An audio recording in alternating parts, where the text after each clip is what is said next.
I will be acting chairman for the moment, I guess, and call the meeting to order at 5:30. Start with pledge allegiance, please. Pledge allegiance to the flag of the United States of America and to the republic for which it stands, one nation, under God, indivisible, with liberty and justice for all. Thank you.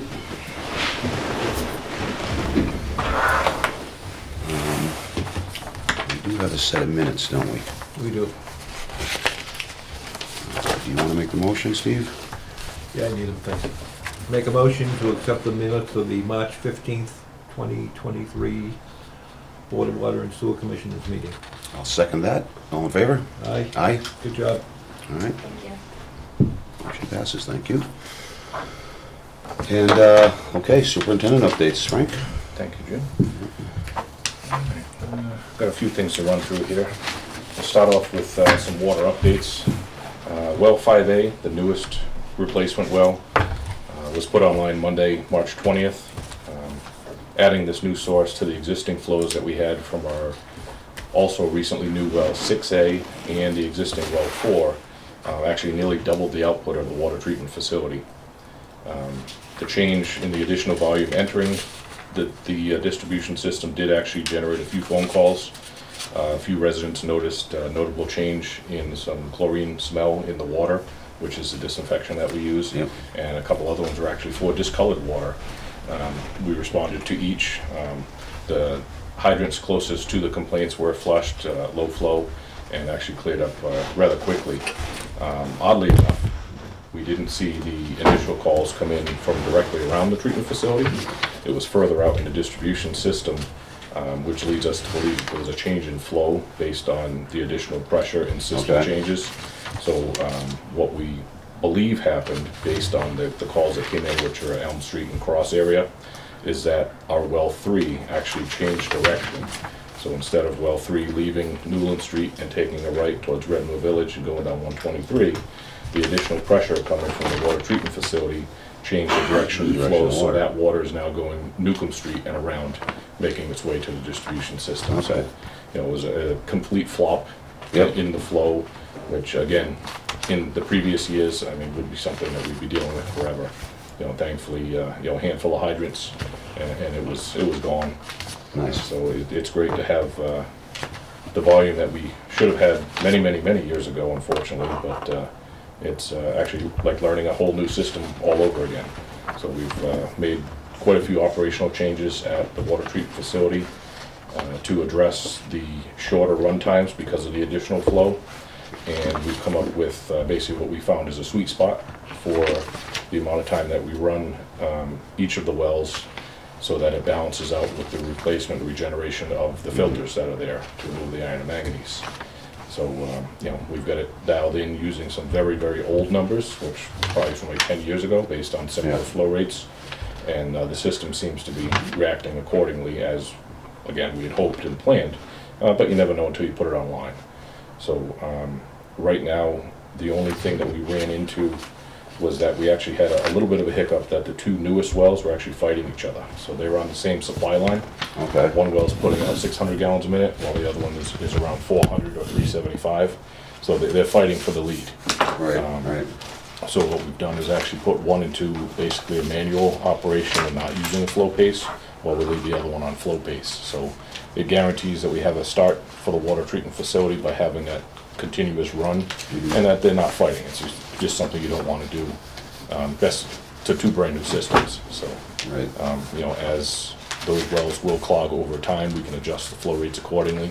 But we have more than enough water, you know, to do the processes that we haven't been able to do. in Did the all past. this change in flows, does that adjust the levels that we put in for chlorine at all, that changing that, or is it pretty The much gonna water set the quality same? has actually improved dramatically because there's less iron and manganese in the new wells, because the formations are still brand new. Right. So over time, we do expect those formations will slightly clog, and we may see higher levels coming from the raw water, but it's all addressed and treated through the filters. Yep. So we have lowered our chlorine injection amounts at the treatment facility. Part of that is because of seasonal demand is lower and the temperatures of the water are colder. We don't need as much. but there is a good possibility that will run slightly higher as we run into the summer months. So the calls for the noticeable disinfectant smell, more than likely may increase as the system obviously is got a significant amount of disinfection in there, which is all for good purpose. When someone calls from that smell, what are we telling them? Are we letting them know that they're okay and there's nothing? Yeah, I mean, it's well below. Still use the water, it's fine. Yeah, well below the recommended maximum amounts that we can use for disinfection. It is required by Mass DEP and the EPA to provide safe, clean drinking water, which requires disinfection. So the additional water that's out there, we want to make sure, because there was potentials for some changes in flow, changes in direction, so the initial numbers that went out were slightly higher than what we're running right now, so the calls haven't been coming in as they were that first week. So, very happy with it. Derek put the new well through quite a few operational procedures before actually locking into the number that he has now, and seems it was long overdue. What we did notice now is how bad well 4 actually is performing. Yeah. The remaining third leg that's out there, we're only getting between 80 and 90 gallons a minute from that well. So we have requests out for quotes for cleaning there. It's actually a very unique well. We had some work done by a private drug cleaner that was maybe 8 or 9 years ago. They actually put in 2-inch wells around the exterior of the actual casing, so that we can actually add muriatic acid to the external screen and the internal screen. So it helps break up the formation a lot better, to remove the iron and manganese from that location. So to bid that job, which is different from the typical well cleanings that other companies do, there's a different layer that's added in there for scope. So there's only a few people that will actually take the bid. So those are out right now. When that comes in, we'll award it to the lowest bidder. There is a very good chance that we may see a change order and have to replace the actual well pump there. Okay. It runs continuously. It's been How deep is that holding on. one? Good question. I honestly don't have that on top of my head, but it's not very deep. Sorry, I'm trying to put Tara on. Oh, the phone. sure. Do you know the size of the one? 36. Tara, you there? I am, thank you. Okay. I'm just gonna put you on the table. Perfect. So more than likely, when that well goes out for cleaning, it will need the pump to be replaced. We'll determine that once it comes out. A lot of times, when they start taking them apart, they actually fall apart. Just they've been in long enough performing. So again, I keep talking back about the additional volume of water. Now that we have the water we need, we're actually able to do the spring flushing program. Yep. Something that we've done in a makeshift modified version for the past 4 years. But now we have enough volume that we've actually started and targeted the program starting from the water treatment facility, basically working in small spirals out around that area. So they did, Bay Road, King Philip, Plain Street, Burt Street, Leonard Street, is kind of in a small spiral working their way out from there. The first 2 weeks of the flushing were actually altered, and they were 4-day flushing weeks because of our sampling procedures that we have to do. So the crews didn't actually go in Sunday night, they went in that Monday night, because we sample on that Monday. So, we anticipate having, excellent quality, and, again, knock on wood, we haven't had them get stuck at a hydrant in the 100 hydrants they've done so far. I mean, they're flying along. I think the longest hydrant, it ran 15 minutes, and that was the pull from under 495 over to North Washington Street. That's a 12-inch main that runs under that span of highway. So it's showing how much improvement has happened in the system over time. So when they open a hydrant in the middle of the night, how do they know when it's clear? We have a clear glass jar that we actually fill up, and we put it under the flashlight. I mean, you go and get more high tech than that. No, okay. A lot of times, if we don't noticeably smell disinfection, chlorine, we'll actually have a test kit out there, and we can get a residual from it to prove that there is some disinfectant in there, so that we know that the stagnant water is being replaced with heavily chlorinated water, which indicates we know the source that it's coming from. So a lot of times you'll have clear water and it just doesn't have a heavy level of disinfection. We'll wait until that passes so that we know we've actually turned that main over. We do a unilateral flushing program where we actually isolate the mains and create dead ends where possible. If you're too close to the facility, you will create an issue with high pressures, and the plant will actually slow down because it can't overcome the system pressure with the low head pumps that are there. So, you know, we've modified our flushing program to adapt to those issues until we get a little bit further away from the facility. Then you have the miles of pipe that absorb the differences in pressure. We've done what I've mentioned before is leapfrogging hydrants, where we actually have 2 people out. You operate the first hydrant. Once it's clear, you drop it down to a half volume, move on to the next hydrant, bring that up to half, and actually have either return or have that person shut off the initial hydrant. So you don't get the peaks and valleys in the flow rates, and you get continuous flow moving through the unilateral program. So something that we've worked on for quite a bit. We've worked with Weston and Sampson to develop computer models that will mimic the flows that we are hoping to see, and they're not always 100%. We found some areas that you know, were more than or less than what the computer generates, but then we address those with a different flushing sequence to handle those areas so that we don't create low pressure areas in the system. So we've been very happy with the way it's been going. Typically in the past it would be a 10 to 12 week program, and if they continue on pace where they are now, we're definitely going to see that probably almost cut in half. Nice. You know, we will at some point get into areas that we haven't been flushing prior. We've been doing low flow flushes, or we've been doing sprinkler flow tests there to help control the areas. So when we get into it with a higher volume of flow, there is a possibility we could stir things up, which obviously means you're doing your job. But the goal of doing it still at nighttime is just we want to have the least amount of impact possible to the residents, to the businesses. We will, when we have staff available, actually go back and do some of the side roads during the day. So primarily the night crew is focusing on the larger trunk lines and larger roads where traffic is an issue during the day, and leaving some of the smaller side roads, especially if they're dead-end roads. They can either be picked off on what would be their Friday night so that they don't work late, or it can be left for the day crew and they can go back during the day and just turn them over where we already know the source is clean. So again, something that we've worked on for many years, and it seems to work out pretty well. We'll jump over to, I believe it's probably already next week. The week of April 17th, the day crew will actually be going out installing the distribution system bleeders, as we have in the past, to control the water age in some of our dead end mains. Those are the areas that we had previous issues with TTHM last summer, basically. So that is the end of Dean Street and Richardson Avenue. We're very close to the end. So those will be out there. Typically they run about a week and a half, and that just turns over and shortens the life of the water that's in that area, because there's not a very high demand for the water in there, and there is no physical way for turnover because it's not looped. How many of those? We only do 2.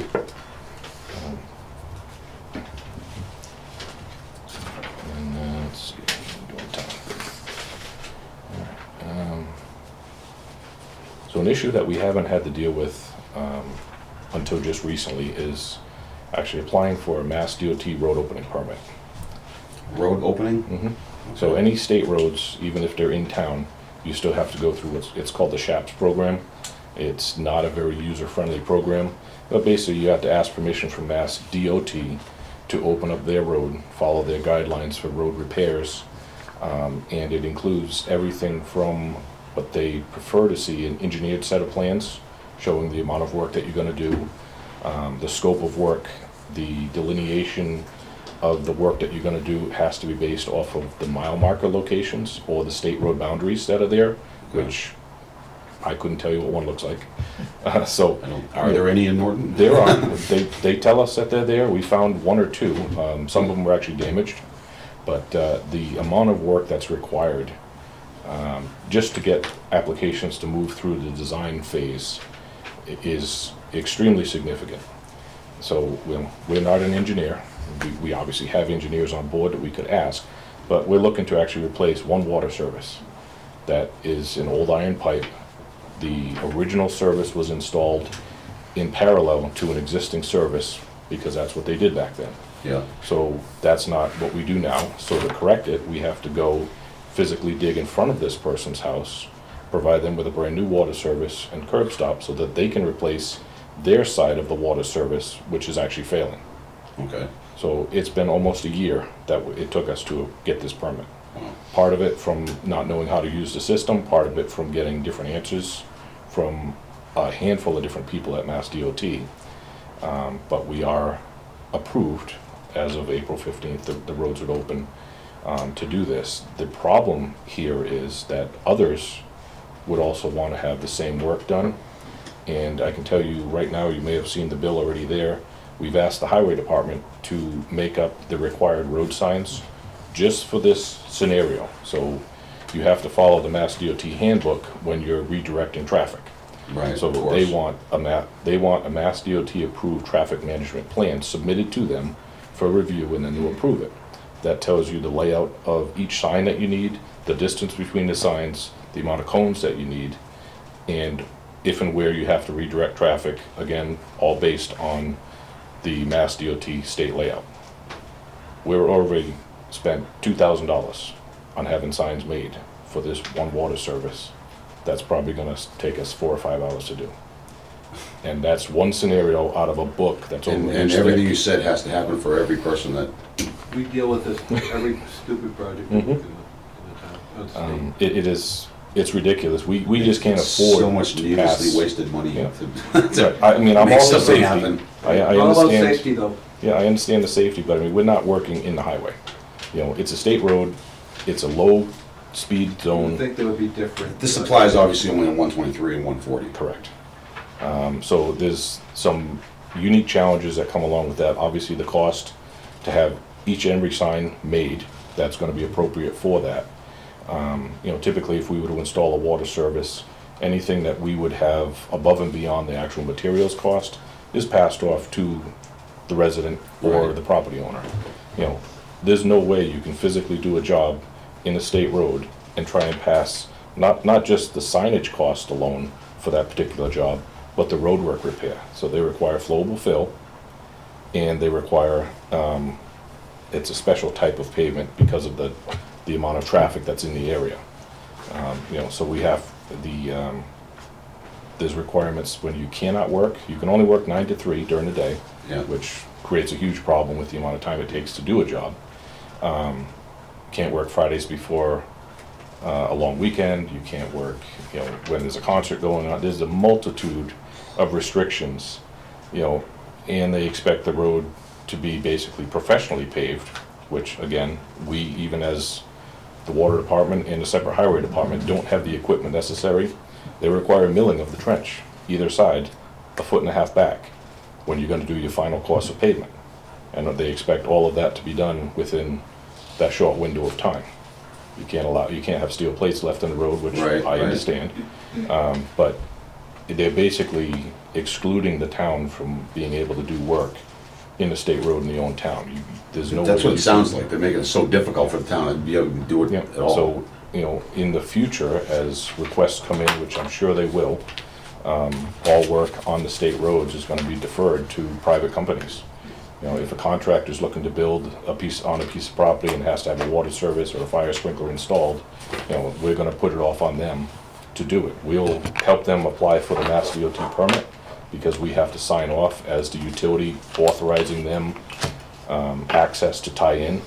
Right. And ultimately, if they fail to do something correctly, the responsibility of the repairs later come back on the utility.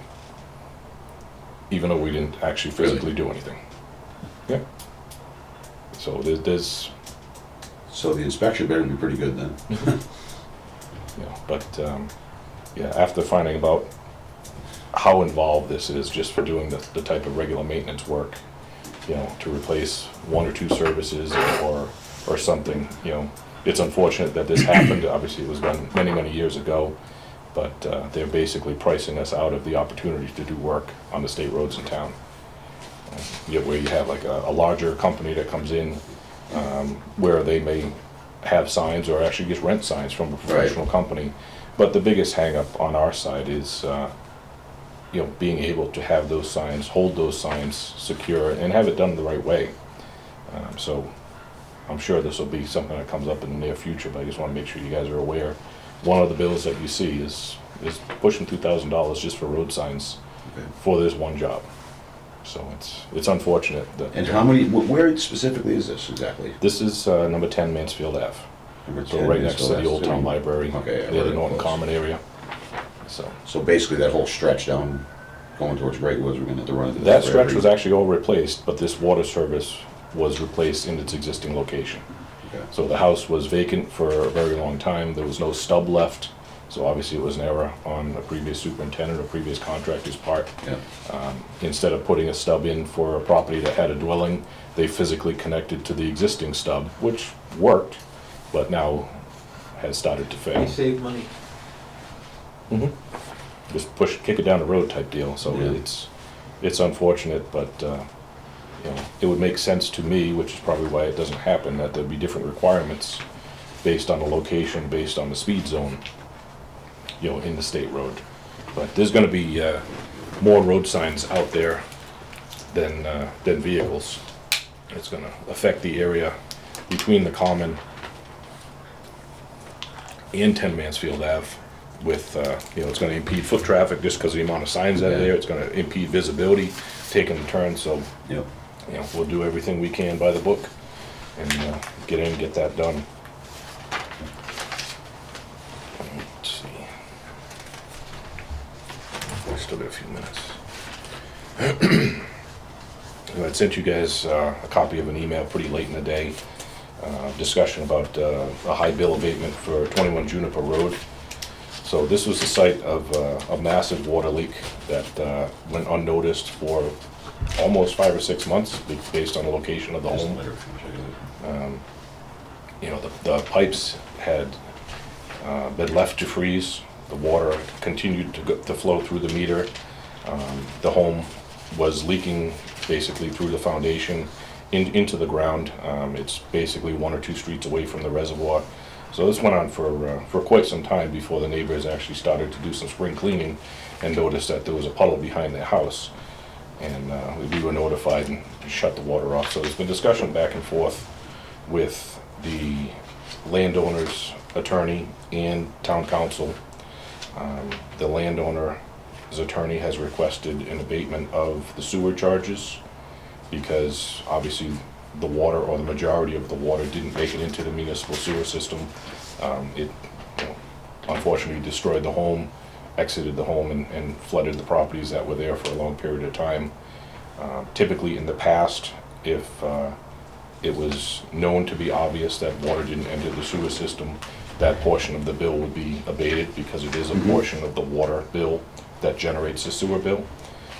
There's an additional request in the letter for an abatement of the capital fee, which is a percentage of the actual water bill. So the attorney would like for the board to review that request and at some point make a decision as for how to proceed with that. I didn't have quite enough time to look through it No, real that's thoroughly, fine. but if you take out the sewer portion of that bill, and you take out the capital expense, what's the number that's left? Do we know that? Brooke, do you have that Roughly. number? I do not have Okay. that number. I can get that number. It was, well, It is- roughly, it is it was right like here. 63,000, would the Water sewer charge- be half the of that? sewer or- charge was Yes. $26,795, the water charge is $27,371. And the capital cost, I think I read were around $6,000. I believe Well, so. that isn't in this, I don't believe. No, it's spelled out in the letter somewhere, I think. Here is the copy of the bill. I believe it's in the $6,000 range. So again, this was for a number Oh, yeah, okay, 6,600, okay. just shy of 3 million gallons of water calculated went through Okay, that. so, that yeah, dwelling okay, over so 5 sewer's months. 26, that's 6, so the straight up water is 27,000 still. Correct. Okay. So there's about 13 pages of documents that came along with that. Yeah. From the attorney. If you guys need more time to review it, we can address this at a later date. I think it's certainly on the water side, we should address it later with, get Steve in on it, Mhm. you know, we wanna Yeah. make any decisions on that without him around. Abating the sewer, I think we've done that before. That Since is I've been common on board. practice. If we can prove with a reasonable doubt that it didn't actually enter the system, we shouldn't be charging them for it. You know, It seems like some of it probably did, but there's no way to quantify that. And, Right. So I wouldn't have a problem, I don't know how you feel, Steve, but I wouldn't have a problem abating the sewer, even without talking to Steve. I'm sure he would be in agreement with that. But as far as the water and the capital, I think we're gonna talk about more about that. Sure. Yeah, we told the I don't know, what are your thoughts, Steve? I agree. we told the attorney we'd present this tonight, even though it was pretty much last minute. You know, at Yeah. least to start the discussion about it. You know, I don't know if they're anticipating having a ruling tonight, but obviously that can happen at any time. So, but if you do choose to abate, it would require a vote. So if it doesn't happen at this meeting, it would be the next. I'd be okay with doing a vote with Steve and I on just the sewer portion of it, Okay. to abate that. If Steve agrees. Yeah, we can do that. Okay. I mean, we can present that back to him and see if That'll at least be if one they'll thing that's accept already that. wrapped up and done, and we all, I think, are in agreement that that's We gonna make a happen. contingent that they agree on paying the remaining of the bill, We sure as can. opposed to further negotiation. I think that's a good idea. I don't see why we can't do that. Yeah, absolutely. So do you want to convey that to them and we'll take a vote next week? We can Or do next that. time? Whatever you're comfortable with. I mean, that will give Steve some time to review it. I don't know Yeah, actually, I would how give much he him, has. get his input on it too, so. Yeah, that we can do that. All right, we'll I table don't think that. another month on this is gonna throw anything out I of the water. wouldn't, I wouldn't think Been going on going, for a year already, so. it's been for a while now, correct? All right, yeah, let's take it the next month. All right, very good. For everything that works. All right, and see if I can get this done in a few minutes here. Another discussion is actually one we've had with Town Hall about possibly instituting a demand notice for overdue Yes. water and sewer bills. So we've been speaking with Town Hall, and basically, they know that there's quite a few water and sewer bills that go to lien, and Brooke, correct me if I say any of this wrong. They go to lien for a non-payment. It seems like there is some information that's been passed around that it's okay, basically, to not pay the water and sewer bill, and you're not gonna be shut off. You know, if the property goes to lien, the bank will actually pay for that bill, which there is some truth to that, but the banks obviously don't want to do that. Basically what happens, and I've heard this from a couple residents, is that the bill is paid to avoid the home going to lien, but that bill is now thrown onto the end of your mortgage. So the monthly payment will increase, obviously probably a far cry from what the actual Be a water few and sewer dollars bill or something, is, wouldn't be. but obviously it's putting it down the road. It requires a lot of paperwork to happen for the town, both in our department and up at the collections office, just to have that taken care of and removed. So from it's the still a legal loss in process. the end, going through that. There's a potential that we could lose out on some or all of the revenue if monies paid by the lien all go to taxes and don't come to the water and sewer utility. Okay. So the discussion, and we still don't have answer back from quite a few questions that we've come up with. It's sent to legal counsel, but the intent, I think, would be to add a demand and possibly send it with a separate letter, maybe a brightly colored letter, something different looking from the water and sewer bill, so that if there are a few residents that have just simply forgot to pay the bill, Yeah. you know, it'll prompt their attention. That's a good idea, 'cause a lot of people probably, water bill, Mhm. costs us, I don't look at it. Right. The fee was, I think, anywhere from $15 to $30 per demand that would be added to the unpaid amount. The concern that I have with it, and I don't think it's the same concern that everybody here at the department has after discussing it, is that if people are already choosing to not pay the bill, adding an additional fee on top of it isn't gonna change that. Yeah, You may have a handful of people that really did just forget about the bill. I know I've forgotten about a bill and then placed it down and it's been buried under papers. So the initial idea of having this brightly colored notice coming in the mail, yeah, it might, hey, you know what, you missed this, let's take care of this. But some of the overdue accounts are long overdue. You know, there are people that either cannot afford to pay it or just choose not to pay it right. for whatever reason. Adding an additional fee to that is actually gonna cost us money in the long run by obviously additional work being done here in the department, generating whatever overdue bills there are, sending that information off to the printer, paying for the printing, the postage, and the mailings for nothing. So we have the opportunity in the rules and regulations to shut people's water off for non-payment. Right. One of the clauses is we don't do business with delinquents. It's under rules and regulations 3.34, I believe. It's been many, many years since we've shut anybody off for non-payment. And since then, there's regulations that came down, I believe it's from the Attorney General's office, that limit you a certain time frame of year that you can shut people off, Yeah. and limit who you can shut off based on the age and health of the person in that home. So if they're truly somebody who's struggling, you know, and just not somebody who's not choosing to pay the bill, Yeah. they wouldn't be affected by this. It would be more or less targeted to, you know, the people who are either choosing to write it off and let it go and roll over, or, you know, people who have forgotten. And I think if we were to do the simplest part and actually get out and do a little bit of PR, you know, go out, knock on the door, hand a notice, hey, here's a reminder, you know, want to let you know the next step, unfortunately, is water termination, and it's in our rules and regulations, you know, and then maybe again, a week later, go out, mark out the curb stop, show that we're actually actively pursuing Yeah. that notion of doing it. In the rules and regulations, again, there is a reinstatement charge of $50.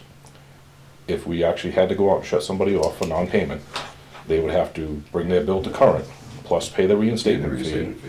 and all that money would be generated and come right to the department.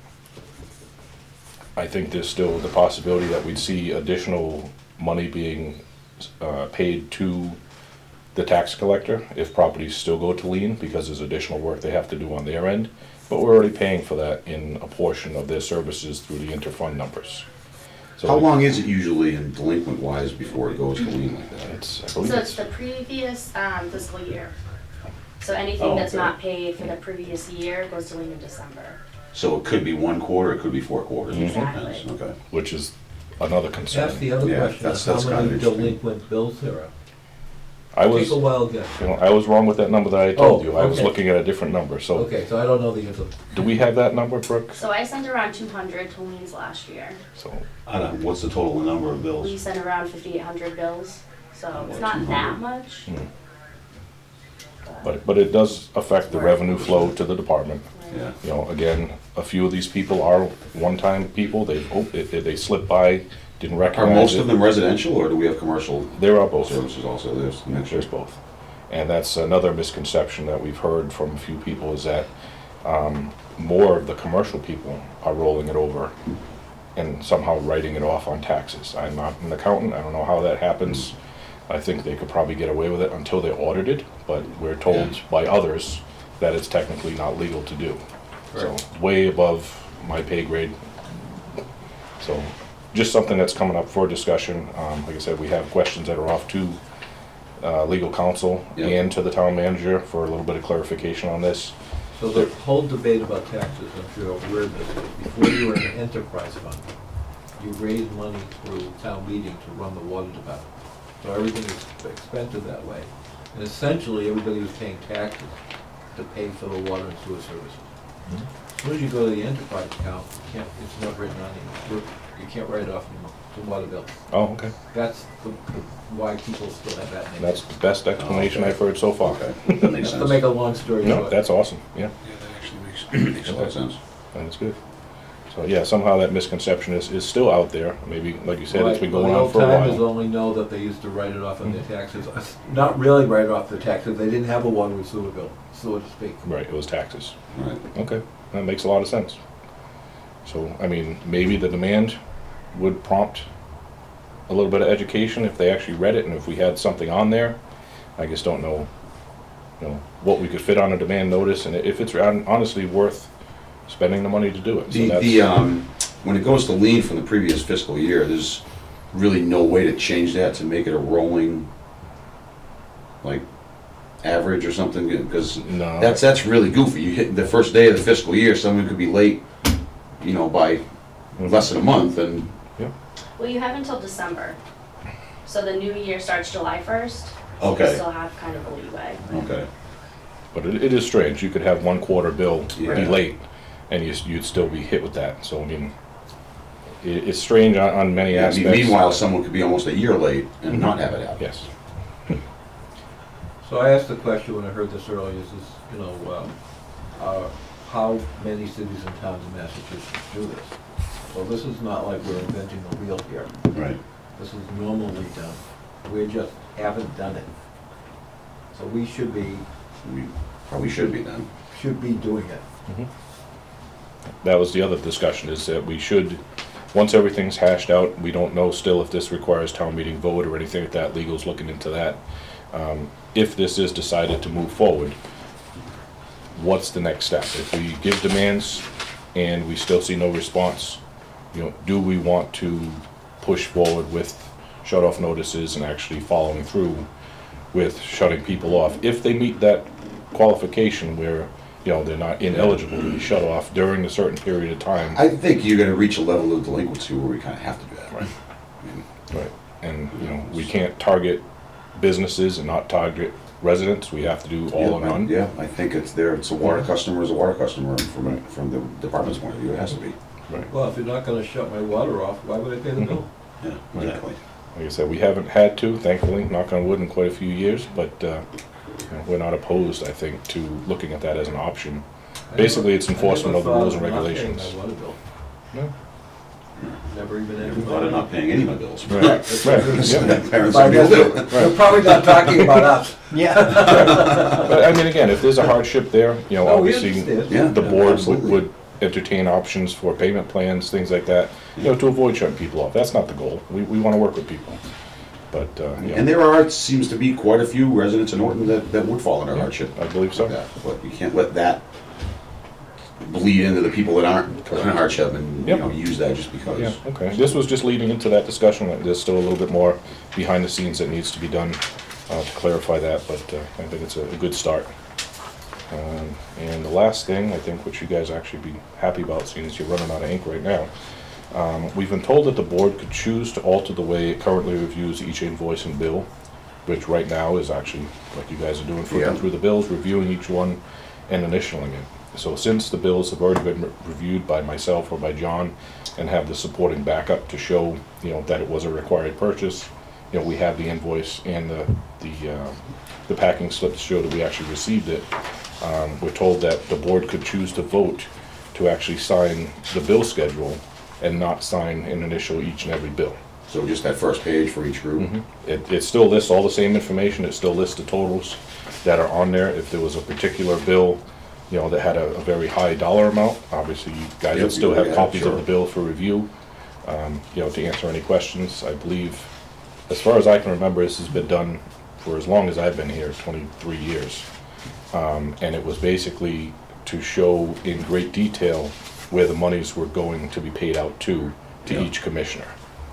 So again, I think, you know, it's an option to you three. It would require a vote in order to implement that, just because it's been going on for so long and there's no clear indication that it was voted in or not voted in originally.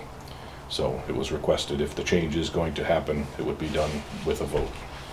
I would be okay with that, because it seems like 90% of these are electric meters and analytical balance, it's all regular stuff, you know, and if there's anything outside of that realm, you know, you could even just mention, hey, we got this, or you tell us anyway, so. Correct? I mean, I don't know, what do you think, Steve? I agree. If you don't trust your superintendent, then you Exactly, shouldn't have him as your superintendent. exactly. Do we need to wait for Steve to vote that, or? That I don't know. That is a good question. My guess is he'd be okay with that. I don't see why he would have any concerns with that, but I don't want to speak for him. So what would the motion be? I believe it would be a motion to change the current status of signing or initialing each bill and moving the approval with signatures to the bill schedule. Does that sound okay, Brooke? Something of that nature? I make that motion. There you go. I second that motion. All Can you right. do that? All in favor? Aye? Aye. Awesome. That works for me. All right. So when you review the bills, does it have all the stickies? Yes. Okay, just checking. We must spend a fortune on sticky notes. I'm just saying.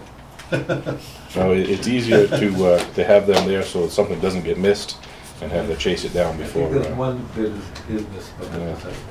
That must have been a reused sticky. Yeah, that one doesn't require signature. No, nothing. Frank signed up on Okay.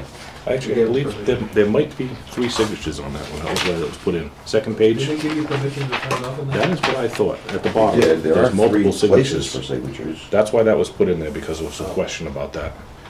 Is that one for pay rates? Yes. Maybe we should sign it anyway. That's fine, I thought we gave you permission. I thought so as well, but I was just kind of surprised to see We can the, do that. see the additional signature Which one is pages. that? Is that one of the sewer ones? Is that Holly Road? Cop Street. So I did that. It may have just been an Because we old used to do it print. that way. Yep. So, if Not a future- problem. Yeah. Yeah. But you're right, so it didn't come that way from the contractor. Actually, they had Added. one on it and I had them add Okay. 3 more because when I look back at the previous jobs. Historically, you guys we've were all always done them signing separately, yeah? it. So, if, If that's your biggest mistake, you have. yeah. Not a problem. All right, that's all I have. I ran a little late. All right, that's no problem. We can move on to 0 Reservoir Street. Is that you, sir? Yes, it is. All right, welcome. You want to go ahead and Okay. You can use that wood if you want. all right, Whatever you can use that. Just give us your name for the record and all that. And Cameron Campbell with DeSelberg Solid, civil engineer for the project. I want to move that forward, I think.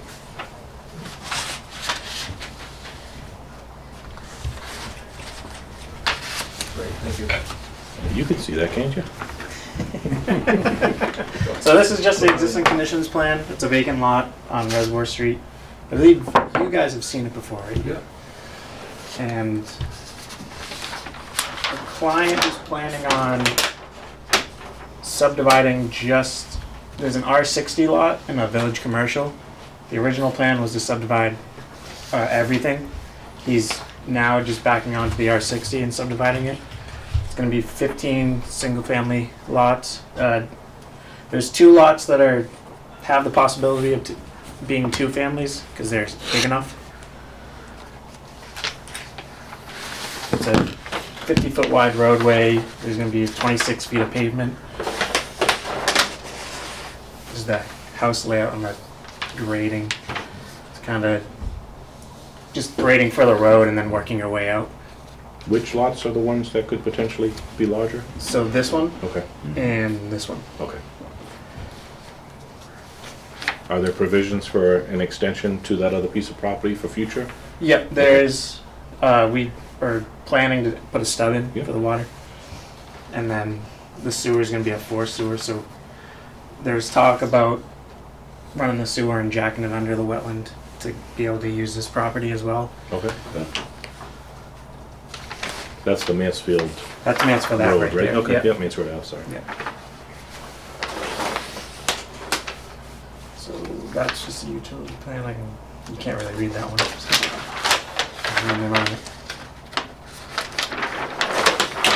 So it's a looped road.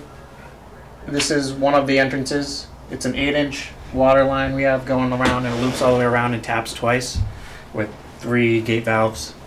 And then we have proposed 1-inch services to each home and hydrant spaced a maximum of 500 feet with 3 gate valves as well for each hydrant. And then you have it'll be a forced sewer line through the property, and each house will have its own E1 pump. And we're proposing to extend the sewer up Reservoir Street from just after Acre Road and run a gravity line to our lot, to a manhole right in front of this opening. It'll be an 8-inch sewer line at 1% slope. Based on the area where that road is, do you happen to know the nearest address? Just for a reference point, right now it's all woods, like where that road would come out or where your second road would come out. Is it near a certain address on Reservoir? If you don't have it, that's fine. I don't know the address off the top of my head.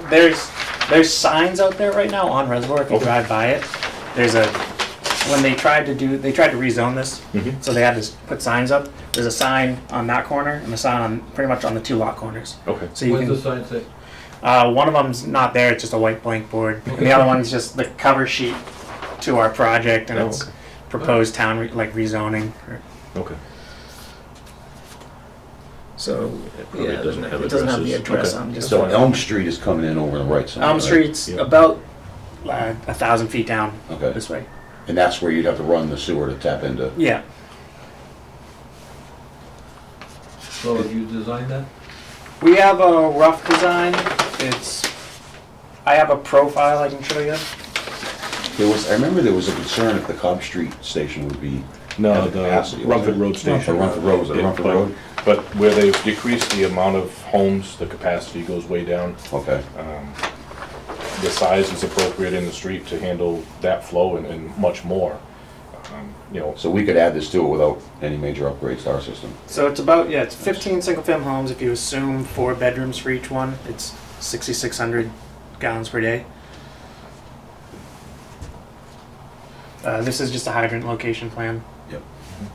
the stub that's gonna be left for the future development, does it happen to line up with any of those hydrant locations? So it's your hydrants here and then Yeah. the stubs here. Okay. All right, so you'd probably wanna get that stub off the road? Yeah, we'd Okay. like to get it into the Yeah, property. the concern with just leaving a dead main or a dry main, obviously, is the amount of dirt, bacteria, Yeah. everything that's gonna grow in there. So I mean, maybe there'd be a way to put a blow off on that, so it could be maintained, in case you say it's 10 years down the road Yeah, before yeah. you do something there. You know, we'd hate to have you go back and replace that section of road, and because you have to replace a piece of Stub, pipe under yeah. it, so Yeah, we'll that's a work good with you on idea. a solution for that. Yeah.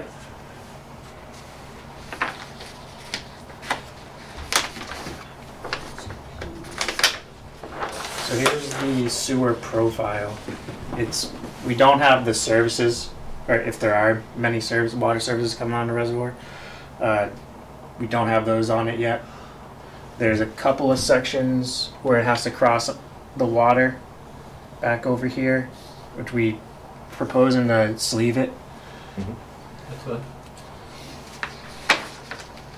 So it would be, let's see, right now we have 1, 2, 3, 4, 5, 6 new manholes. And then it ties into the existing dead end manhole. Are there properties along that stretch that would end up having to get a stub on or a There sewer are a connection few from this? properties, most of it's actually woods right now. I believe there is ownership of the property, but I don't know if anything has been technically divided into individual lots as of yet. But the existing homes would have to have stubs provided for them for future connections. Right. And I know most of the existing homes would need a pump to get up to it because they're kind of set back and drop Would down. this fall in the, they have 7 years to connect rule? It or- would, because it's funded by a private entity. So the construction of the sewer is done by the developer and turned over to the town? Because it's on the public way? Typically, it's held private until the first connection is made. That's what other agreements have been in place. So there's always a moratorium after the road work is done anyway that the Yeah. engineer or whoever the ownership of the property has. That may be a little bit different here because this road is actually still on the moratorium. So highway's gonna have to allow this to be dug, which I'm sure they will, with the corrections being made to the road for final repair. But yeah, similar to what had happened down on Leonard Street, the private sewer was installed, future connections to everybody else, but the agreement was that if the town was to have somebody tie into it, they would assume it at that time. At that time. Is the road you're proposing going to be an accepted way? That's the plan, yeah. That's a plan, okay. We have a preliminary meeting, or a preliminary subdivision filing with planning on the 25th. So what's the history of town of Norton for building new roads and accepting them as town ways? It's actually been pretty high. If the roads are built in accordance to the Well, regulations. obviously they're gonna do that, Yeah, so I mean, they have to do that in order to get because it's accepted way. A lot of towns don't, they basically make them, keep them private. So I was just curious. Mhm.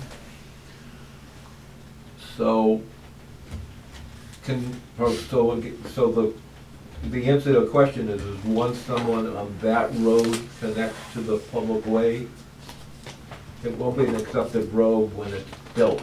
Correct. Once their road, once their development is completed, passes final inspection, I believe the process actually is it gets approved at town meeting, that it Correct. becomes a public way. That's the way it happens, right?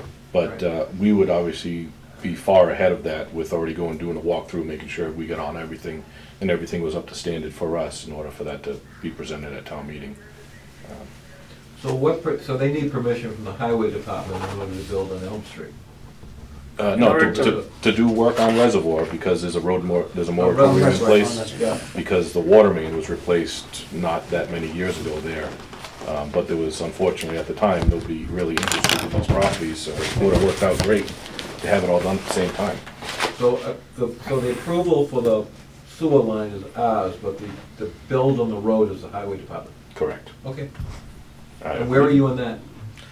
For the building on the road, Yeah. we haven't talked to them too much. We're still in like development.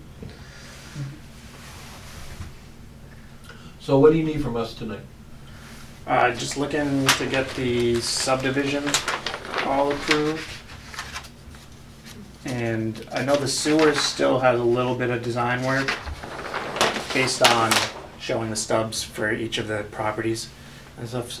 So we're just looking to get pretty much, or any comments you have on the subdivision. All right, so we obviously don't comment on subdivisions, but you've reviewed the plan having to do with the fire hydrants and the water main. Right. So I assume that that's the way what we got presented appears to be fine. For Seems the like it. layout of the hydrants are probably more fire department, right? Yeah, and I reached out to them. We had a preliminary meeting with all the department heads, and they were fine with it as long as they were within 500 feet of each other. I sent him over this plan on March, never heard back. Called him today, didn't pick up. Well, in my experience, maybe Steve's experience, maybe not, I don't know, but he'll approve that, and during construction, they'll probably make changes. That's my experience. I personally know the firefighters, so my dad was one, so I've been able to talk to them. I think any changes, if there are any required, would be pretty minimal. Right. You know, this is a You know, pretty here it is, basic, yeah. Seems standard pretty setup. straightforward, everything. You know, they've done everything that we've asked as far as making adjustments to locations, valves and everything. So do we need three valves on a fire hydrant? Typically, we do for isolation and flushing purposes. Okay. So it's just common practice to install a three-way valve cluster. In the street, we more than likely wouldn't require a three-way valve there. There'd be some discussion about that first. It would be beneficial to have a three-way valve there, but it's gonna be impactful for the residents. So that would require a complete shutdown of the section of the pipe there, a dewatering. The contractor would have to come in, physically cut a section of pipe out, Whereas you just do a tap and. whereas you sleeve would do a tap and sleeve Right. and valve. Our main goal would be to have the isolation valves for the property, not necessarily having others added, especially where that's actually brand new. I think we could probably eliminate that and obviously save you guys a lot of headache and cost. So that's just a for that. idea that, you know, Yeah, it's just easy to do a tap and sleeve. It sure Is is. that a ductile line water main? it is.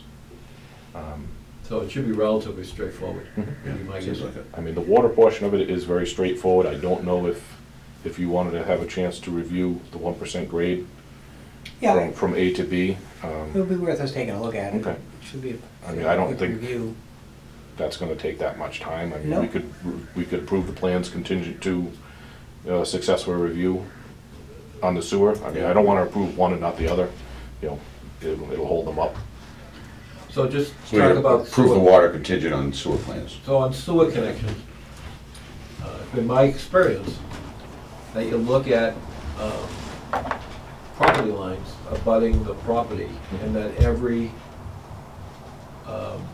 there's a sewer service brought to the Every frontage. Every frontage. Correct. Whether or Even if not they're there's a, vacant. whether or not there's a Yeah. house or not, right? I assume that's what Exactly. we're gonna do. Whether or not the homeowner in the future subdivides the property to something else is beside the point. But at least Right. one to a property One owned by a to each person. property, Yep. right, and the determination of where to do that is, you know, there's some scientific evaluation, but it's not, Mhm. you don't, I mean, you just make a good guess. Yes. That's from my experience. Mhm. Yeah, no, the vacant lots, yeah. Yeah. I mean, you really don't Yeah, know put it to where, the what center. they So, yeah, are. somewhat centered on Put it. it Right, mostly yeah. centered. I mean, if it's just minimum frontage, you could probably take a wild guess, it'll be more or less in the middle, but, Yeah. you know, Right. Existing properties, you would communicate with the home. Mhm. yeah. Is the- So I is mean, the way that's, to leave it. you know, Yeah. There's a handful of houses down here that they're gonna front, so it shouldn't be that difficult to deal with. what kind of approval should we vote on? Approval of the drawings dated, whatever they are? I would say something like that, contingent on, you know, Contingent a on quick sewer. peer review of the Approval sewer. from Weston and Um, Sampson. Obviously, this can't move forward without the sewer, so that is kind of the hinge point. If that 1% grade isn't gonna work, you know, we'd be talking about a force main instead of a gravity main. So just to let you know, normally we want a 2% grade, Mhm. just so Correct. everybody should be Yeah. aware of that. Yeah. And the, Yeah, I mean, we can take it. okay, the 1% grade that you guys came up with, was that based on the existing elevation Existing of the elevation, manhole yeah. that was left? Yeah, half so acre? if you did Okay. 2%, it'd be out of the ground. Correct. You do 1%, it gets you pretty much right here is 4 feet of cover. Oh, and it's an 8-inch, 8-inch Um, PVC line. 8-inch PVC gravity sewer in the road. 1%, so Yeah. 0.01 Yeah. is your slope. So yeah, the minimum for an 8-inch in the right of way is 0.004, Right. so it should be fine. So we can take a quick look at it, and then this whole, everything within is pressure, so everyone gets. Everything an within will individual be pump. It drops pressured, off, yeah. those contours Has are it going fully towards the been reservoir. designed yet? It's Yeah. going to be a pressure line throughout, and then they'll all pump into it, and then just push it along. And it's all gonna come around and connect on the one side. Connect to, yep, On right here. the low side, okay. So do we have any other E1s on a public way? Force main pump? Yes, King Philip Road, down near Lake So Winnicott. we maintain that? No. force main? We maintain the force main, but not Not the the, E1s? Not the pumps themselves. same thing with the water. We own to the curb stop. Right, no, I just, Yep, So the E1s are the homeowners? they are the homeowner's responsibility, yeah. yeah, they're a good unit. Okay, so we can approve basically the water contingent on Western and Sampson's Yeah, I review mean, of the sewer basically plan. approve the subdivision plans as presented based on successful peer review for sewer. I mean, the water is very basic. Yeah, The it sewer would seems be like the it. only thing, but it makes sense looking at it, but without actually getting out there, putting some numbers down, just to make sure that there wasn't any errors. Okay. So moved. You have that? Do you have any of this information, either hard copy or PDF? Do you have PDF that you could send? I have PDFs I can send you. Which That- would be easier, hard That'll be copy? easy, yeah. we can PDF just be take a easier, quick look okay. at it. That'd be great. Does that Yeah, I suffice can- as a motion? Yes, select board does it, so. Then I will second that motion. All in favor? Aye. Aye. You wanna Thank you. have them send them directly to you, or? Doesn't matter to me. Okay. If you want to just write your email down. We'll give you a pad. He's Oh, gonna, I got card, he's gonna yeah. go to the card, he's going the easy route. I would write it wrong. I would transpose letters. Yeah, it's on this. Okay. Thanks. And the cost for the peer review is gonna be completely separate from the water and sewer, I mean, Yeah, with you guys in Weston and Sampson. yeah. Good job. Thanks. Thank you, Karen. Thanks for your time. Sorry for holding you up. That's fine.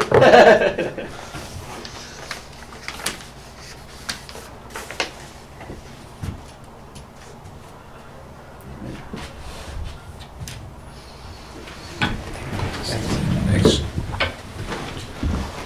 All right then, moving right along. Steve? Is Tara, you still on the phone? I am. We'll let Tara go first. 'cause Okay. She's at the Bruins game, I Thank think. Nice. All right. I got a quick one here. So, pretty much we're wrapping up wells 5 and 6. I did receive a draft pay estimate number 10 from Dankers, but we didn't receive page 2. I did send a quick email to everybody this afternoon about that, but I think it sounds like either Frank now has authorization to process payments. Is that for pay estimates too, or just I for believe regular so. I believe invoices? so, yeah. Yeah. We did a vote on that a while back. Okay. Yeah, I remember that. That should be fine. Yeah, so I just don't think that we're, they're going to want to get paid before the next meeting, and either way, if somebody can come in to sign off on it in the next couple weeks, I'll get it over in the next few days. But The total amount, we're releasing some retainage. We're paying them for the final installation of some of the work. They did switch out that backup VFD. Just waiting to find out. It was working fine for the last few weeks. We just want to make sure it's still working good. We're actually more or less just holding $9,000 to cover our Conservation Commission closeout and electrical permit closeout. And then if Derek's seen anything in the last couple weeks since we chatted with him last, he didn't really have anything on his punch list either. So we're drafting up our punch list and wrapping that project up. Over the next few months, we'll have some more germination out there for some grass and be able to hopefully remove the erosion control measures and fully close out the project. But Pay Estimate 10 will be in the amount of $31,422.25. We are making recommendation to process that, and we'll get the proper paperwork over to Frank in the near future. I don't know if there's any questions on wells 5 and 6, but I think Frank kind of gave a little bit of update on well 4. I think we should be pretty good. So we can All right. vote on this pay estimate now, or are we waiting on that?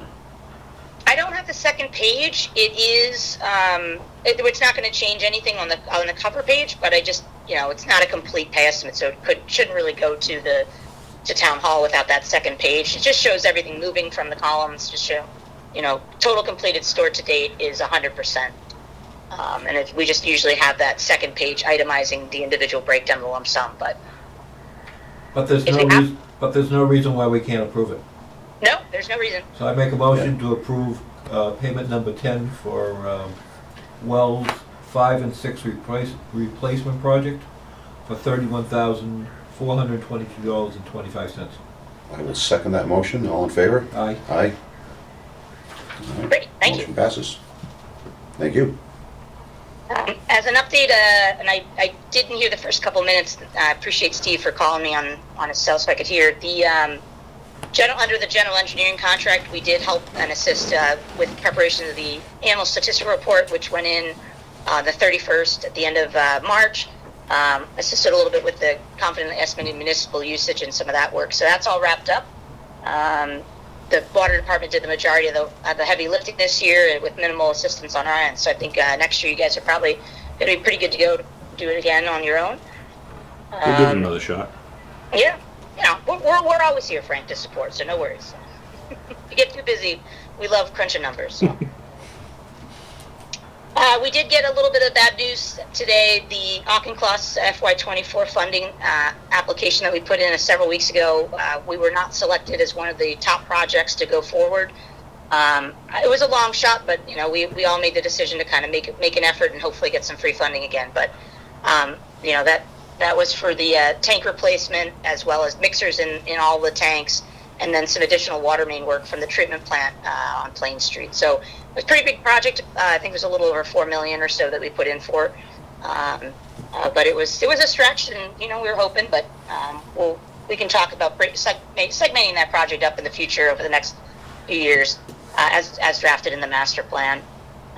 In other good news, I guess, on the EPA side of things with the Auchincloss funding from FY22, we do have a meeting on Tuesday to review all that work with our representative from EPA, just to kind of really kick the project off and start finalizing the application with them. So Frank's staff has been working on putting together some matching funds, and we're kind of moving forward with that and hopefully get the environmental process started on the EPA's end.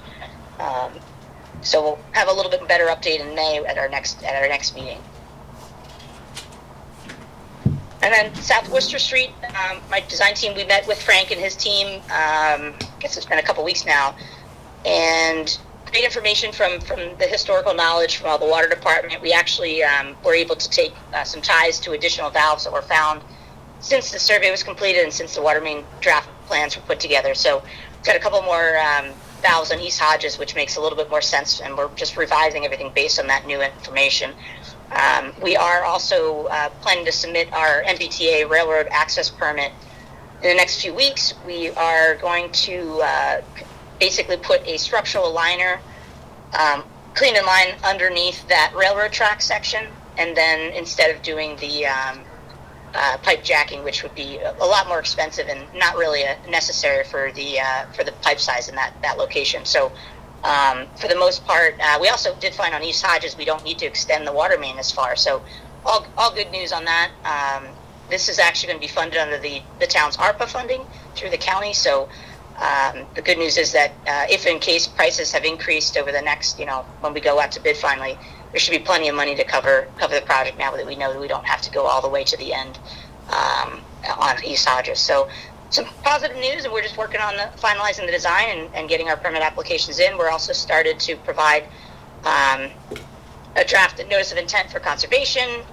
Right now, we're just trying to figure out how many more weeks it'll take us to wrap that up and get on their agenda. So our plan is probably for the end of May to get on their next. They meet twice a month, and you need to get your application a minimum of 2 weeks in advance of the meeting date. So that's our goal, is to kind of get our application in the next month so that we can be on their agenda for about 6 weeks from now.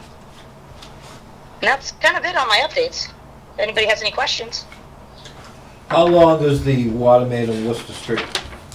How big On is the South- project? How big a project is that? Let's see. A little over 7,000 feet, right, Frank? 7,200 maybe? I believe 72, I think we just cut off about 500-600 though, so. correct. Is that 10-inch? We proposed in the master plan 10-inch, and we can actually, because of the THM issues, we were just chatting about this. 10-inch isn't necessarily a size that typically water departments deal with. So for a stretch, we might do the 8-inch, especially during the cleaning and lining section, and then continue on, and do 12-inch for the second half. It's not really a huge restriction. The South Worcester is 12, I believe, or 8 to 12. That's what we're going to put in. And then I believe, Frank, we decided East Hodges, I think, was just an 8-inch. There's not any real need. And Correct. So we're thinking about 12? Is that what you said? A portion of it may remain smaller, Right. based on the limitations that are there with the residential properties. As we get a little bit further around the corner, we may increase to 10 or 12. So Okay. it's a from, potential future development that might go in, which will be an additional, 15, 20 houses or so. mhm. Okay, just curious. Yep. Yeah, we're trying to now, fire flow is one thing, but obviously with the THM issues that we've been having, we're really taking a little bit of a harder look at, is it really necessary if you've got about, 1,200 gallons a minute of fire flow, with a brand new 8-inch, do we really need to go up to 12-inch with that? That's a decent size of volume of pipe for 1.5 miles of water main. Okay.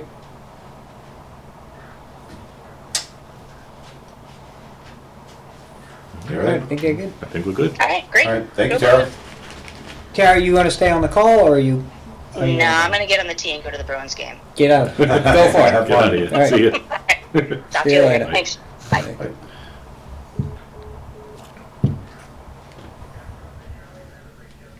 All right, Sewer then. update? Steve? Excellent. So Holly Road, Knollwood generators, we had a kickoff meeting, Frank, last week, and it was last Monday. We met on site. They're getting ready to put in the pads for the generators at each site. And that work actually started this week. Nice. I didn't, so they were out at Knollwood is where they were gonna start. And we also had some discussions with, once they started marking it out in the field, they worked with Howard, and then we tweaked it a little bit to meet some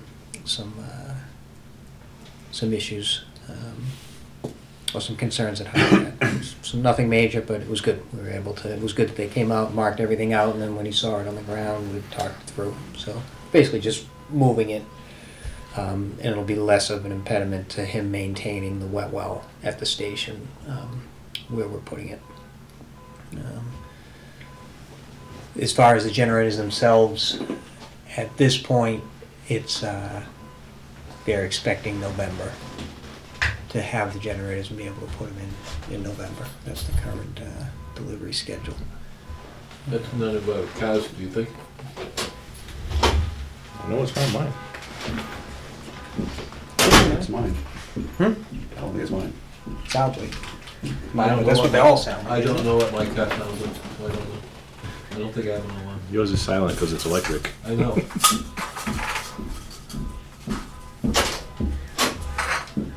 It's Jim's. Is it mine? Yeah. What did I do? There you go. Oh. Okay, carry on. Stick it in my pocket or something. And then, so that's it for Holly. So Cobb Street, we are expecting the generator in the coming week. So they've done some prep work out there with the lights and whatnot. And so hopefully that's gonna happen soon. Hopefully before the next meeting, hopefully before the May Nice. meeting. They'll at least be installing it. So, Are those We'll see. powered by gas, natural gas, or diesel? No, natural gas. Natural gas. Cobb is natural. All of these are natural gas.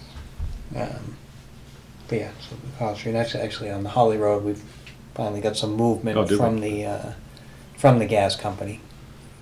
Of course, it comes with a bill. It's for gonna them come at a to cost, right? upgrade. Yeah. Do they all have gas lines or any of them on a tank? So these all three have They're all gas lines. connected to Yeah. gas lines, nice. Yep. Yeah. Some locations do run off of Yeah. propane. But And then the phase two, the wet well improvements, we're looking to have the 90% design for review during April, is what we talked about. So that's our goal on that. For the Elm Street sewer design, we had a meeting with the grant agencies, the Mass Work and the Economic Development Bill. Basically, now that the two grants are in place, they're both gonna be, we were curious or it wasn't clear who was gonna administer what, so they've put it all now on MassWorks, so the same reviewer is gonna deal with both of the grants. So we had a meeting to discuss how the two different grant monies are being applied to the design. So as far as I know, we sent that along to them, and we should be good. And we're gonna start getting much heavier into that design. Hopefully start getting, lining up some of the field work for the soil testing and whatever survey needs to be done out there. So there'll be borings? We will borings do some and roads. borings. We'll do borings. The sewers, we do borings, yeah. Is that all sand and gravel up there, or we don't know? it varies. There's some good spots and some poor spots, unfortunately. Yeah. And there is some previous testing that was done. There were some probes done when they were thinking of doing the water main back when they did reservoir. They were looking at both reservoir and elm. But we'll definitely need some borings. And as part of that Elm Street design, we're gonna be looking at the sewers on reservoir also. Correct. Which dovetails with what these guys are doing for their project. So that's an update on Elm Street. The schools, so Frank, you were saying that Joe Baeta left? I believe he has, Or yes. Mike was telling us, Yep. that? Yeah, so, and I know that we still owe them a budget cost to do the Yeah, the they sewer were work. asking about that, for what's gonna be required or ballpark price of what they need to do to connect the high school directly in and modify the pumping chambers at each location so that they pump liquids and solids. Yeah. So, I know they did ask about that a short while ago. Well, we were supposed to also give them, conceptual layouts on tying the middle school in and as well as the Solomons Okay. school. So the person you alluded to is the school superintendent? Correct. So he Yes. left, he went to Stoughton. He Yes. went to Stoughton, that's what we heard, yeah. Do they have someone else in place already? I think they do. Believe there is a person already taking over, yeah. All right. And I assume Wade is still there. Wade is still there. And then we still owe you guys some updates to the sewer regs. So we met with Frank about the new NIPD's permit. So the MFN they're going to the general medium-sized plant NIPD's permit, which is fine. There's not, most of the requirements of the NIPD's permit are through the MFN. Each of the communities has some requirements with regard to the collection system. So Norton, Foxborough, and Mansfield each have their own set of requirements. And for the most part, Norton's in good shape, but there's a few things that need to be done or tidied up so that you guys are compliant. And so we told Frank we'd give him a scope. It's basically like an O&M plan, and we've been talking about updating the sewer mapping. We're actually doing that as part of the Elm Street project, updating the overall sewer map. And so those things will be, will help bring them into compliance with the NIPD's permit. I think he's got a few months to get that stuff done at this point. So who's the consultant for the treatment plant? CDM. CDM works for the end, and they work for Mansfield, and then also work for the MFN. So I actually drove by it the other day. Yeah. And I was shocked to find that it's located in Norton. Oh, the plant? Yeah? Yeah, it's in You didn't know order. that? I had not a clue. Yeah. I'm still in the steep learning curve. I'm talking about the MFN. Oh, yeah. MFN is in Norton. Norton, And Mansfield. I really thought it was in Mansfield. I don't know why. So I it used thought to that. be that Mansfield owned it, and now it's all three Oh, now it's, okay. entities are, it's a regional, yeah. So the APN, the annual payments to Norton is something that's in your annual budget now. You guys are using some of that money to pay down the West Correct. Main Street Yep. project. That's for having the site in town, so that's one of the caveats of the agreement between the three parties, is that Norton gets an annual So now payment that for I know- hosting the site. Yep. So now I know where the treatment plant is. I look for where the leaching fields were. Now I understand, kind of like blend, figure it all out. I mean, who knew? I mean, Yeah. maybe you guys knew, but I didn't. Yep, yeah. So, do you have anything to do with the treatment plant? No. Or the interceptor sewer? Nope. Nothing to do with that That's at all, all? that's all Okay. Mansfield owned. I'm still confused why the Water Sewer Commission is not on the MSN Commission. So the town manager is. No, I know But- you. yeah, I know, but it I makes don't- sense. but I Diane don't- on that but I- also, though? Diane is kind of our liaison. She used to be a Yeah, commissioner. but she came once, Yep. but she's not really our liaison. No. We don't liaison with her. We very seldom have conversations with her. You know, as if changes come up or if there's questions, that's our contact. But yeah, we haven't seen her. Well, I think she in quite was, some time. she was on when she was commissioner, and then there was a vote or something to keep her as the liaison after she was off. No, I'm not, commissioner or there's something. nothing personal. I'm just curious that, not that I want, I'm just curious, the structure, it doesn't make any sense to me. But that's okay.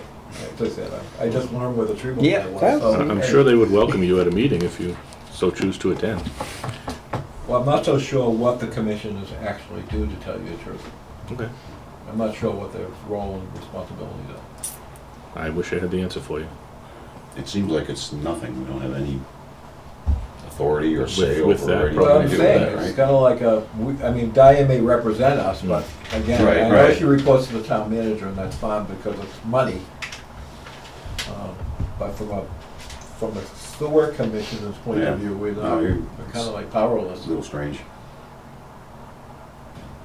So I was just mentioning the sewer regs, and specifically the stuff we talked about on the NIPD's. I still owe you a Yeah. scope for the things that you guys need to do to be compliant with the NIPD's. And I know we owe you some language on the sewer connection fees. And I know we've been Correct. talking We about that want for to a little clarify while. that at some point. And Yeah. we should try and move that to the front of the pile. I think my notes say that I was going to present it to you this month so that we could be. So I'll try and get you something before the next meeting so that you guys can look at that. We'll put you on the list. Put me on the list. Yeah, there's a lot involved with trying to streamline the wording in there and make sure that the numbers make sense. I mean, Yeah. it's been talked about and put on hold for a very long time. Yep. So now No, I get it, we have to yeah. address that as a board. Yep. No, just to Mhm. you want the number to be right and Correct. current, so Mhm. that everybody gets treated the same. And I think that's all I have. miss something. I think that's it. We've done quite a bit in So the on past few the weeks. sewer Steve? borings on your project, do you need permission from the highway department? No.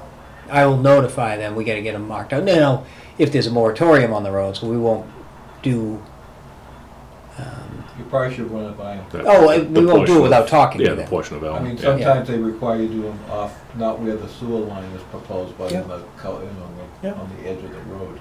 Yep, no, that's true. Yeah, no, there's definitely coordination with the highway. I always tell people not to do it that way because try to do it where the sewer's gonna go, but hey. It- No, it- New that England just makes things sense. change. Yeah, ask, you Someday know, I'll tell go you to, what- someday I'll tell you see a Main funny Street, story you know, about it. see West Main Street. Yeah. Yeah, where it literally, we did them where the sewer was going and every 10 feet, Yeah, every you other know, one we was missed, different. we missed the spikes Yeah. right, by doing them every 300 It's, feet. 2.5 inches of a boring or whatever it is. Mhm. You Yeah. know, it's, Yeah, drop in a bucket. it's just better to know something than not, Right. you know. Yeah, yeah. The better the information, the So better. you all done? I am. All right, so I have a couple of things. Okay, Anything new on our water and sewer articles at town meeting? No. Have we met before the finance committee yet? We have not finally met with them for a capital or for the regular budget. So typically, we're one of the last ones to meet because Of course we our are. numbers also represent the calculation that they use for the interfund transfer. So that number is usually handed down at the last minute after we've presented them with a budget. So we presented the initial draft. We've looked back at it and have been able to tighten up a few of the numbers, one of them actually being overtime. So the way it was calculated previously was with the known requirements for mass DEP for the 3 shifts at the treatment plant, which obviously put a significant amount of overtime into the budget. Last year's budget, with the potential still looming that was going to be put in place when we put in 5 and 6, we left that number in there. So this year we can take about 60 or 70,000 off of the overtime number because we've had our approvals. We do not have to go to manual operation for the change of sources. All that was required was additional sampling of the facility. So that's gonna save us quite a bit. If we obviously do exceed for some other reason, we'll obviously put it back in, or we'll ask for additional funds to be expelled in the fall meeting. So we've tightened up the numbers everywhere possible. we've got one more meeting before. I think believe we got do have one more for town before the, meeting. yep. So I'm sure within this month and the beginning week of May, we'll have multiple meetings with FinCom, Select Board, and everything to finalize those numbers.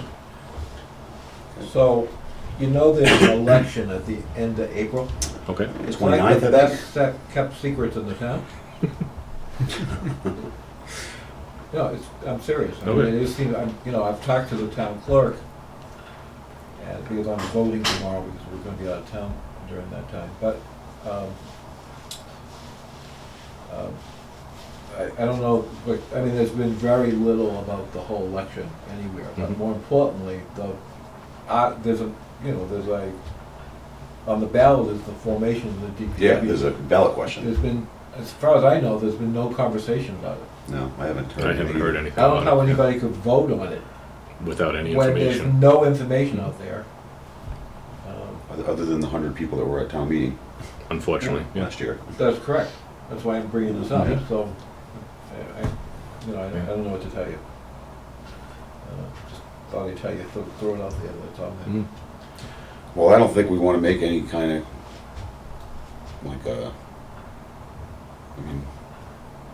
what do you think? We want to put out a video or something, or? There's no time to do anything. There isn't I'm any not even time. sure I don't even know how you convey the message to anyone. Mm. The audience is I very was small. asked, because I'm running for water commissioner, to go to a church where they're having candidates night. But unfortunately, I'm out of town. So there's no other forum that I know of that is talking about this article at all Mhm. out there. It's surprising. I would have expected something being put out there Yeah. for it from the select board by now. About anything. Being that we're Yeah, 2 weeks away, like. Whether or not it was say- pro or, I mean, Yeah, in yeah. order to Either way. inform the general public about what the intent is. there should I would be imagine there's a something lot out of people there. that are gonna be like, what's this? They have no idea. It's, even on there probably. So I'm not so sure that they didn't do a very good Yeah, there really isn't marketing. anything we can do now. And as you know, right after the town meeting last year, I volunteered with the town manager to sit down with them in order to formulate this. But I was told they weren't interested. So it's not like we didn't try, or I tried. Correct. The other thing I had, the article, my thing about the notice we got right after our last meeting that we were required to send out about our drinking water, about TTHMs. Yep. I immediately read it. I think I'm probably the only one in the entire town that actually read this. All right?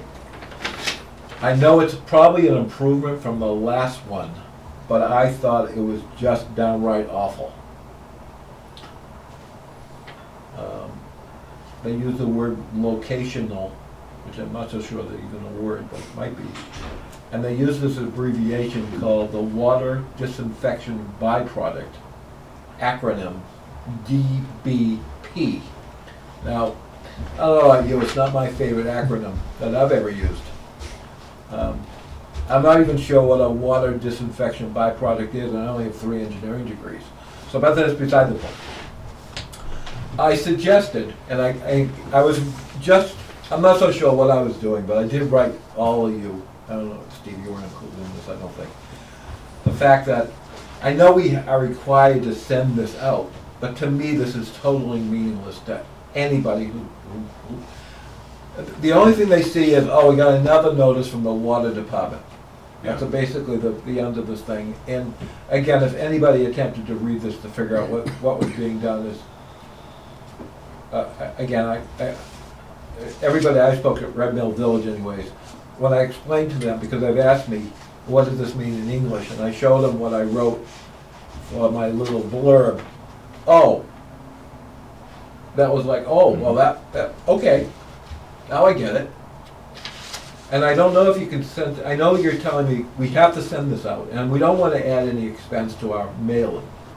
But it sure would be nice to just give it to us in English what this means. But you're telling me that DEP won't let us put in the same envelope. Correct.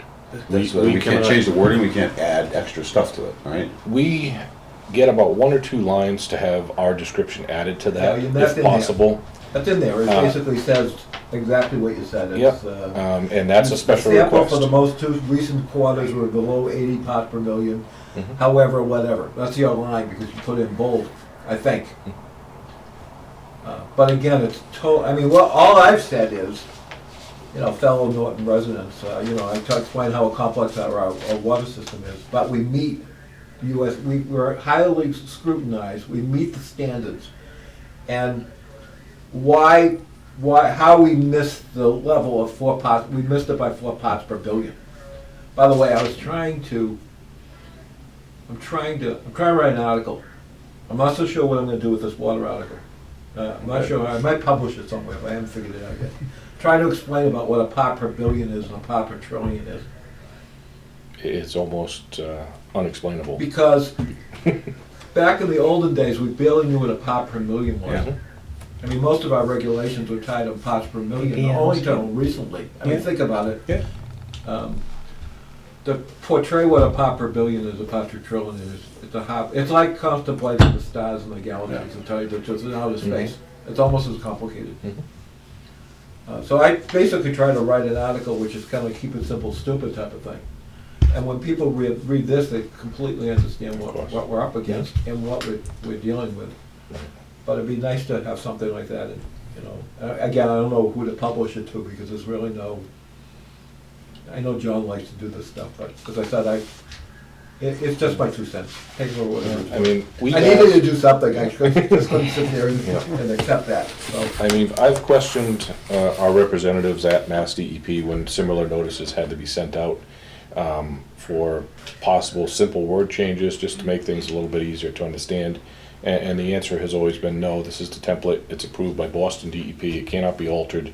And again, they usually will allow us to put in 1 or 2 lines of information, as long as it doesn't deter from the importance of the facts that are in the public But they document. missed the boat. Oh, I know. Because the purpose, I would think, if you want to educate the general public, Mhm.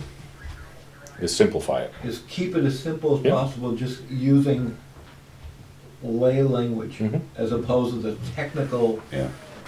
language that, again, it's so complicated. Mhm. I mean, we agree it's chemistry. We understand how complicated it is. But most people don't understand about chemistry and water chemistry and, I can't agree more.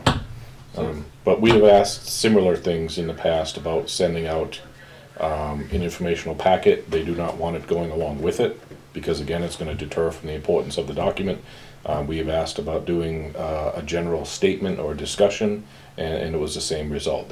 Nothing should be taking away from the importance of the information that's provided to them.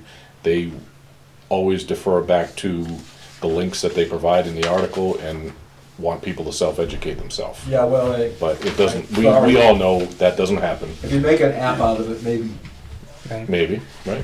I think that you, with bullets flying or something. That's kind of the way things are now. Everything's an app. Everything is on the smartphone, you're right. My other comment is, as you know, I went out on the DEP visit to well number 5. I was very, very impressed with our staff. The outcome was very, very positive, received by DEP, the representative who came. I was impressed how clean everything was, and everything was orderly. And you could tell it wasn't just done for the inspection. I mean, I went over, what was important was how well laid out the facility was, how well, everything's marked, and more importantly, how it's maintained. And I asked about spare parts, because I know when these things break, if you don't have something on the shelf, a critical part, you have to shut the plant down. Even more now. And they had all the spare parts, and they were well listed, so one could actually find such a thing. The grounds were kept well, things were operational, and it was very, very impressive. That's awesome. And I went to the well, also the wellhead, saw the well where they were located. Again, it's nice, I know that you wanted to come. It would be nice for you, it would be nice for One day. all of us to actually see our infrastructure, but I had the opportunity and I really wanted to come. Well, that's see awesome. it. I really would like to go out during the hydrant flushing, but I don't want to be in their way, but I would like to just go out there to just witness it.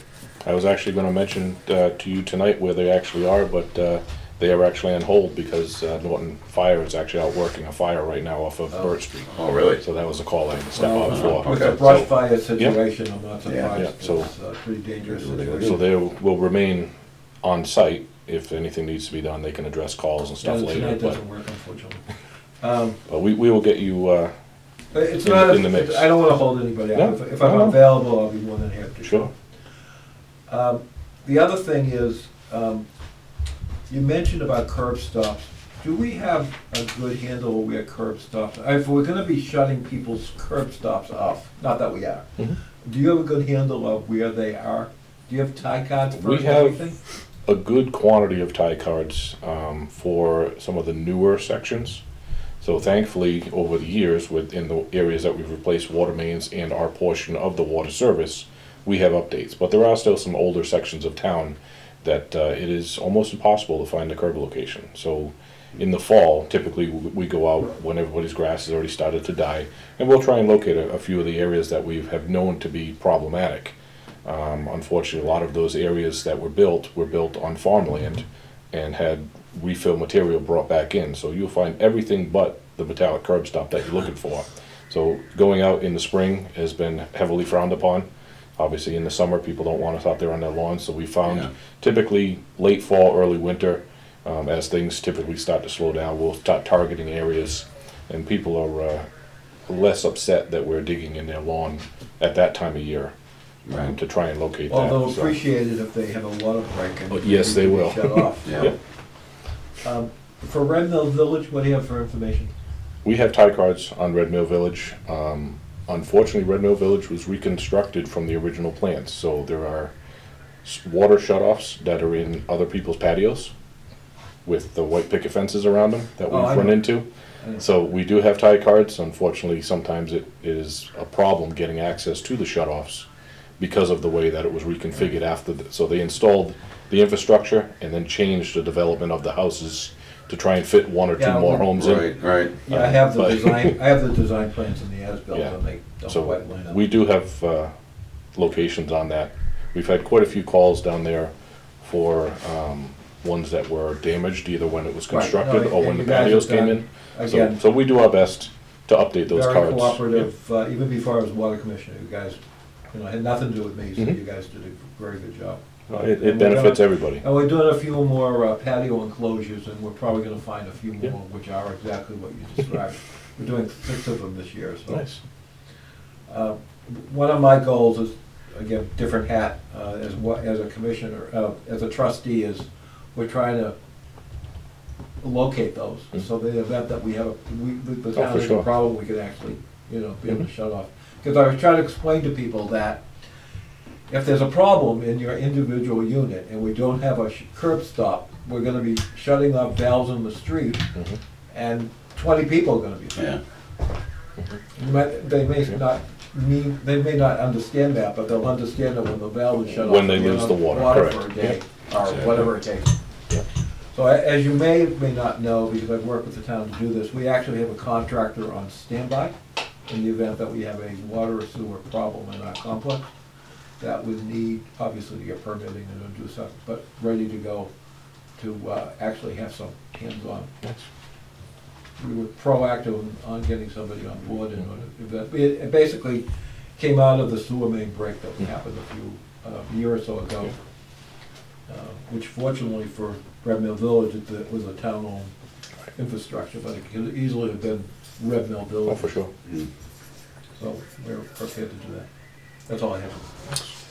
The only thing I was gonna ask is, and I can't remember the address or the resident's name, but there was a bunch of emails that came through from Janice of someone insisting that we talk to them. So What's the we status of that? spoke Did we ever, we actually did a leak detection today Oh, okay. at that home. So we spoke with the person, what was that property? uh, Remember? 313 West Main. Right on West Main Street, that's right. Yeah. So they had a rather high bill, not nowhere near as high as Right, Juniper, right. but I don't know if the person we spoke to actually lives there or if he owns the property. Many, many years ago, I believe it might have been a type of an apartment house. But the letter that came to us was that they had a very high bill. They found that there was a hose that was left on under the porch or the side porch, and Yeah. it had been running for quite a long period of time. They had requested that the error be waived and they don't have to pay the fee, which the board denied. And we offered to set up, the board offered to set up a payment plan. So we've had conversations with this person explaining that, they are required to pay the bill. It went through the meter. It is definitely, an unfortunate event, but, we could set up a payment. There was concern that the next quarterly bill was higher than it should have been. So what we believe had happened is that by the time they found the hose running, it ran into the next It billing was cycle. a little bit into the next quarter, yeah. So we Makes sense. tried to explain that to the resident. We offered, to go out and do a leak detection to make sure there wasn't something else going on. Yeah. But looking historically back at some of the other usages through different times of the year, there were quite a few sections that were higher than what is average for that location. So it could be that somebody is doing some outside yard work and they leave the hose on or forget it on. Yeah. But definitely an unfortunate event that the bill is as high as it is because the water was running for so long. Yeah. But there was thankfully, at least today, no leaks found in the dwelling. So obviously, as of the point of the inspection, everything was fine. It Did doesn't- they seem favorable to the payment plan and it's all gonna be good, or? I honestly don't know if they understand what's being offered to them. There is a little bit of a language barrier there. I know Janice has okay. spoke with them, John and I spoke with them, and explained it to him. Hopefully today, after the leak detection, they will physically see that there is no active leak in the home, at Yeah. least while our guys were there. And, they can keep an eye on or possibly disconnect the hose from the outside or Yeah. put a lock on the faucet. I mean, if you have multiple people living in a home, it's very easy for something like that to happen. Sure. And unfortunately, it's the homeowner that bears the brunt of that bill. All right, I was just curious. Yeah, I mean, I know they had requested to speak to a few different people. We reached out to them and explained it the best that we could. And, we'll reach back out to them, make sure that they understand that the leak detection was a positive leak detection, there was nothing found. but remind them that they do have the outstanding bill and see if that can get worked out. Okay. Cool.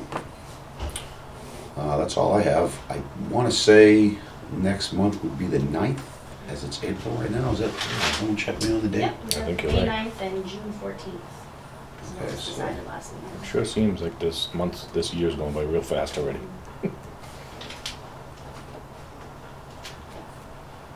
Okay. I think we're good, right? Motion to adjourn? Second, all in favor? Aye. Aye. All right, thank you.